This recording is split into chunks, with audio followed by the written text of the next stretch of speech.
Hola a todos, bienvenidos a este video relacionado sobre la contaminación por mercurio y el convenio de Minamata, un tratado internacional que busca proteger la salud humana y el medio ambiente de los efectos nocivos de este metal pesado.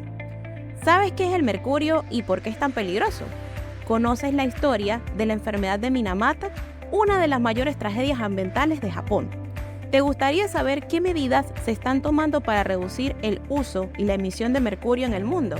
Si tu respuesta es sí, entonces sigue viendo este video y aprende más sobre este tema tan importante.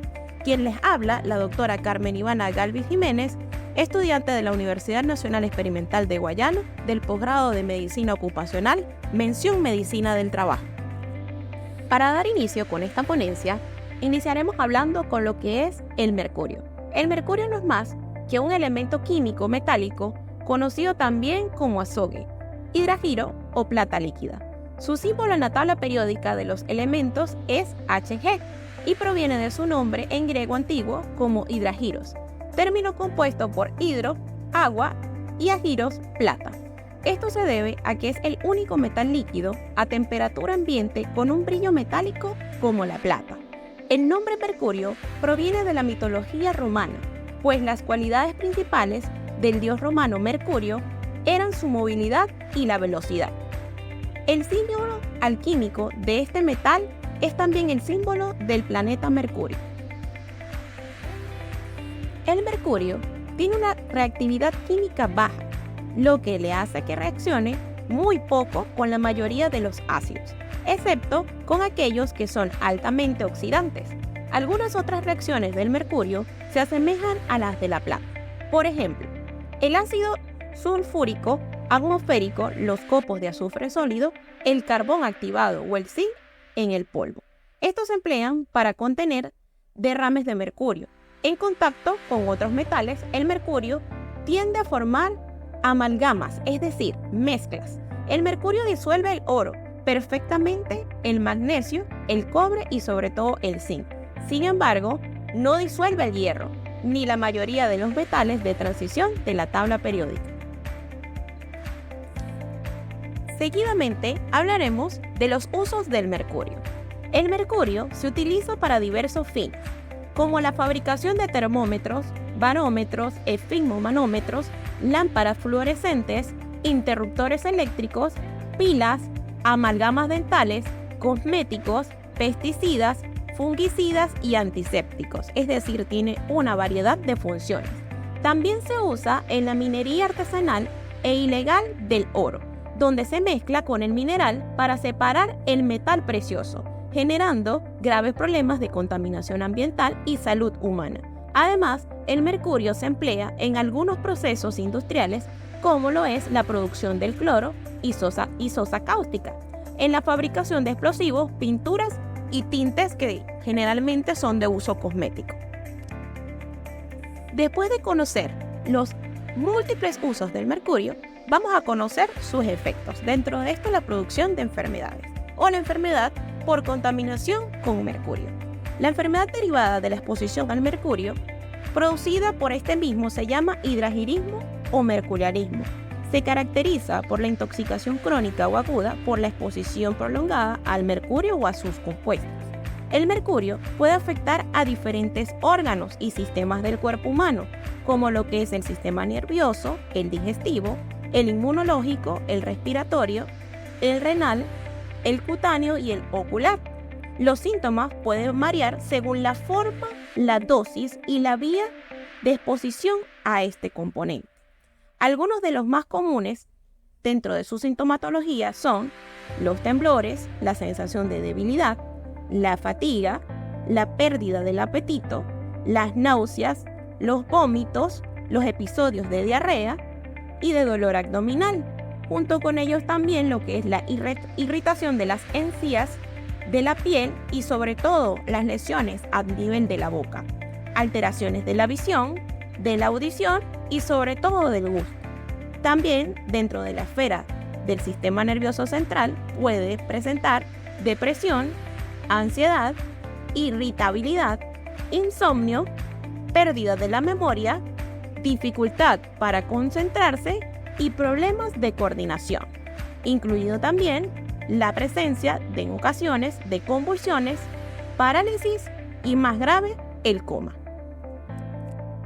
A manera de resumen, podríamos decir que la enfermedad por contaminación con mercurio afecta principalmente el sistema nervioso, seguidamente el sistema digestivo, el inmunológico, el respiratorio, el cutáneo y también el ocular.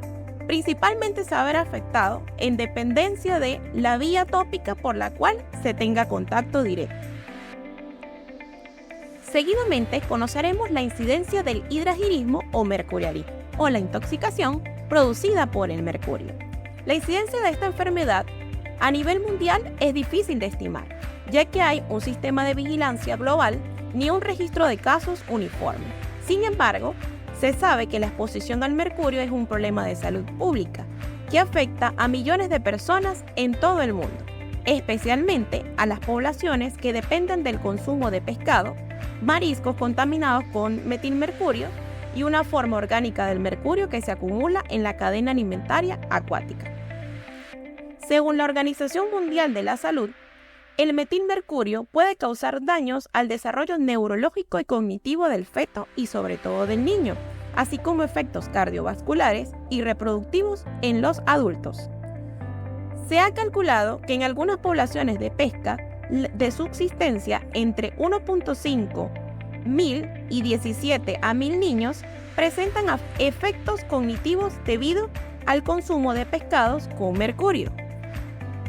En Latinoamérica, la incidencia de la enfermedad por mercurio también es incierta, pero se ha documentado que la minería ilegal de oro es una de las principales fuentes de contaminación por mercurio en la región, especialmente en la Amazonia. El mercurio se utiliza para separar el oro de la roca y luego se libera al ambiente, afectando a los ecosistemas y las comunidades locales e indígenas del alrededor. Se estima que entre 10 y 15 toneladas de mercurio se vierten cada año en los ríos de la Amazonia por esta actividad.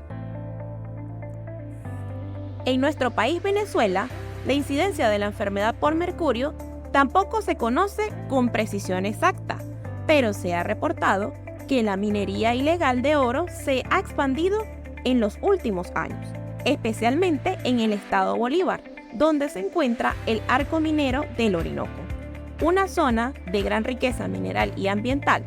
El mercurio se usa de forma indiscriminada y sin control para extraer el oro, y se estima que se emiten entre 8 y 10 toneladas de mercurio al año por esta actividad.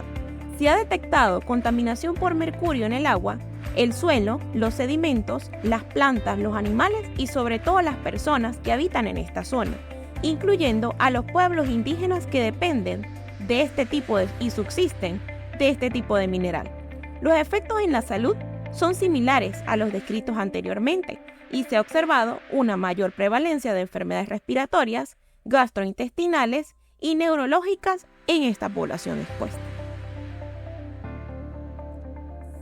Ahora bien, tomando en cuenta toda la intoxicación por mercurio, hablaremos de un muy importante convenio de la humanidad y de un suceso importante que abarcó Japón, que es el Convenio de Minamata.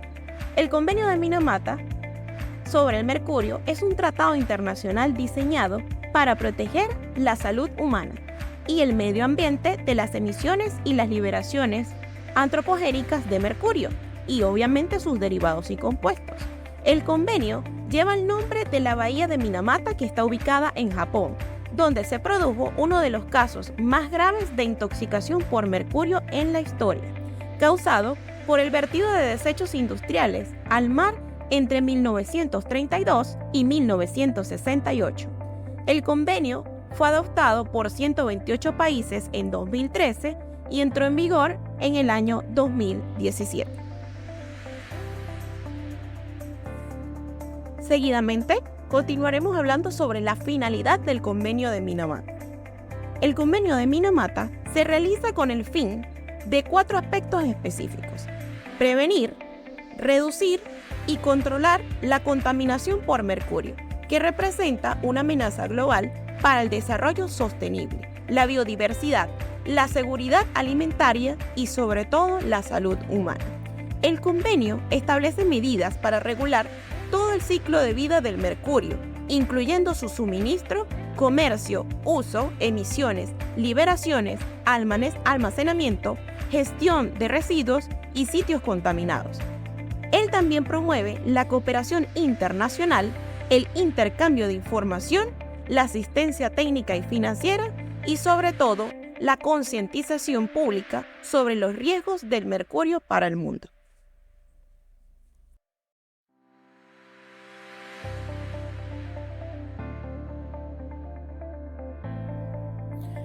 Importancia del Convenio de Minamata. El Convenio de Minamata tiene una importancia fundamental para la protección del medio ambiente y la salud humana, ya que busca reducir la exposición al mercurio y sus efectos adversos, especialmente en poblaciones más vulnerables, como las mujeres embarazadas, los niños y los trabajadores expuestos. El convenio también contribuye a la implementación de otros acuerdos ambientales, como la Agenda 2030 para el Desarrollo Sostenible, el Acuerdo de París sobre el Cambio Climático y el Convenio de la Diversidad Biológica. Ahora bien, artículos que conforman este convenio. El Convenio de Minamata consta de 35 artículos y 5 anexos, que se abordan de la siguiente forma. Artículo 1 al 3. Disposiciones generales, como el objetivo, las definiciones y el ámbito de aplicación del convenio. Artículo 4 al 18. Medidas de control sobre el suministro, el comercio, el uso y las emisiones, las liberaciones, el almacenamiento, la gestión de residuos y los sitios contaminados por mercurio y sus compuestos. Artículo 19 al 22. Medidas de cooperación, como el intercambio de información, la conciencia pública, la investigación, el desarrollo y la vigilancia y asistencia técnica y financiera. Del artículo 23 al 35, habla de las disposiciones institucionales y administrativas, como la conferencia de las partes, el secretariado, los arreglos financieros, los procedimientos de solución de controversias y enmiendas y las reservas y denuncias. Ahora bien, hablando de los anexos, tenemos el anexo A y B, que trata sobre las listas de productos y procesos que contienen o utilizan mercurio con sus respectivas fechas de eliminación o reducción. El anexo C y D, fuentes de emisiones y liberaciones de mercurio al aire y al agua con sus respectivos niveles de control y medidas de reducción. A su vez, tenemos el anexo E, que trata el formato para el intercambio o el intermedio de información sobre el mercurio. Muy bien, hablemos sobre los países que aplica o que conforman o son parte del convenio actualmente. El convenio de Minamata se aplica actualmente en 140 países, en los cuales o han ratificado o se han adherido al mismo. Entre ellos se encuentran países de América Latina como Argentina, Bolivia, Brasil, Chile, Colombia, Costa Rica, Cuba, Ecuador, El Salvador, Guatemala, Honduras, México, Nicaragua, Panamá, Paraguay, Perú, República Dominicana, Uruguay y por supuesto nuestro país, Venezuela. También se aplica el convenio a países de otras regiones como Estados Unidos, Canadá, China, India, Japón, Rusia, Australia, Sudáfrica, Egipto, Marruecos, Turquía, Francia, Alemania, España, Reino Unido, entre otros. Ahora, conversemos sobre los alcances y limitaciones. El convenio de Minamata tiene algunos alcances y limitaciones que se deben tener en cuenta para su implementación efectiva. Dentro de los alcances, es el primer tratado internacional que aborda de manera integral el problema del mercurio, reconociendo su naturaleza global y transfronteriza. Es un instrumento jurídicamente vinculante que obliga a los países a cumplir con sus compromisos y a rendir cuentas de sus avances. Es un instrumento flexible que permite a los países adaptar sus medidas de control según sus capacidades y circunstancias nacionales. Es un instrumento dinámico que prevé la revisión periódica de sus disposiciones y la incorporación de nuevos conocimientos científicos y técnicos. Es un instrumento participativo que fomenta la aplicación de todos los actores relevantes, como los gobiernos, el sector privado, la sociedad civil y las comunidades locales e indígenas. Ahora bien, conversemos sobre las limitaciones que tiene el Consejo de Minamata. Entre las limitaciones se puede mencionar que es un instrumento que depende de la voluntad política y la cooperación de los países para su cumplimiento efectivo, lo que puede verse afectado por factores económicos, sociales y geopolíticos. Es un instrumento que enfrenta desafíos para su aplicación y en algunos sectores y actividades como la minería artesanal e ilegal de oro, donde el uso del mercurio está muy arraigado y genera importantes ingresos para las poblaciones pobres y marginadas. Es un instrumento que requiere de recursos financieros y técnicos suficientes para su implementación, los cuales pueden ser escasos o insuficientes en algunos países, especialmente en los países en desarrollo y menos adelantados. Es un instrumento que aborda todas las fuentes y formas de contaminación por mercurio, como el mercurio natural o el mercurio histórico, que pueden seguir representando riesgo para el medio ambiente y la salud humana. Para concluir, el Convenio de Minamata sobre el mercurio es un tratado internacional que representa un avance significativo en la protección del medio ambiente y la salud humana de la contaminación por mercurio. El convenio reconoce la gravedad y la urgencia del problema del mercurio, así como la necesidad de una acción global y coordinada para prevenir, reducir y controlar sus emisiones y sus liberaciones. El convenio establece un marco jurídico, técnico y financiero para regular todo el ciclo de vida del mercurio, desde su suministro hasta su eliminación. El convenio también fomenta la cooperación internacional, el intercambio de información, la asistencia técnica y financiera, y la concienciación pública sobre los riesgos del mercurio. Sin embargo, el Convenio de Minamata también enfrenta una serie de desafíos y limitaciones para su implementación efectiva. Entre ellos se encuentran la falta de voluntad política y de cooperación en algunos países, la persistencia de algunas fuentes y la forma de contaminación por mercurio, la escasez de recursos financieros y técnicos para su aplicación y la dificultad de cambiar las prácticas y los hábitos de algunos sectores y actividades, como la minería artesanal e ilegal del oro. Estos desafíos requieren un mayor compromiso y una mayor acción de todos los actores involucrados, como los gobiernos, el sector privado, la sociedad civil y las comunidades locales e indígenas. Esta investigación ha analizado el Convenio de Minamata, sus antecedentes, sus disposiciones, su implementación y su importancia, al igual que sus desafíos. Se ha revisado la información disponible sobre el mercurio, sus usos, sus efectos, sus alternativas y sus mejores prácticas. Se ha utilizado fuentes primarias y secundarias como el texto del convenio, los informes de las conferencias de las partes, los informes nacionales, los planes de acción naturales y nacionales, los estudios e informes técnicos, y la literatura, por supuesto, científica y académica. Se espera que esta investigación y ponencia haya contribuido a la comprensión y a la difusión del Convenio de Minamata, tanto para mis compañeros de la 10ª y la Corte 11 de la Universidad Nacional Experimental de Guayana, como para cualquier persona que tenga la necesidad de estudiar este convenio, así como la identificación de oportunidades y recomendaciones para su mejora y cumplimiento. Para finalizar, les dejo una palabra de Mónica Swinchich, exsecretaria del Convenio de Minamata. Ojalá nuestros antepasados hubiesen sabido lo que conocemos hoy, los efectos del metal sobre la salud, principalmente en su forma más tóxica y bioacumulativa, llamada metilmercurio. Son devastadores, pueden dañar las funciones cerebrales y el sistema nervioso y es especialmente peligroso para las mujeres y los fetos, ya que se transmite a través de la placenta. Muchas gracias por su atención.